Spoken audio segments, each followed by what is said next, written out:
I'm Chauncey Navarro, and this is the Inspired Word, where we're doing a verse-by-verse study through the book of the Revelation of Jesus. We're in chapter 14. We've been carrying on the third angel, covering the third angel and what the third angel is saying.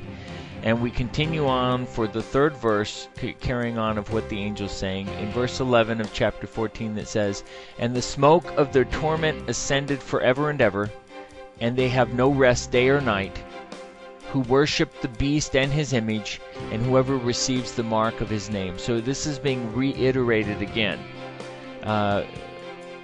about worshiping the beast or his image, and receiving the mark on either their hand or their forehead. This is the same mark that was mentioned in the previous chapter.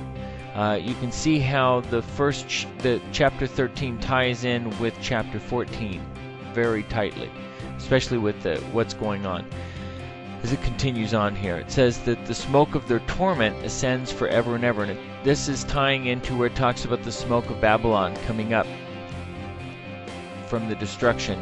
And there's other references in the Old Testament that talk about where they have to go in suits and put markers down through this area, and that nobody can even live in that area again for years because of the fact that it seems to imply, and I don't like to speculate too much, I do more of that in the overview, is radioactivity. It sounds similar to what they do in the case of a nuclear bomb going off. The devastation on here, where it talks about the smoke rising up, where it talks about some of the different verses and references on this. But like I said, this is pretty severe when it gets in here in terms of not worshiping the beast or his image, or taking the mark on their forehead or their hands, the name not being written in the book of life, and facing the full wrath of God.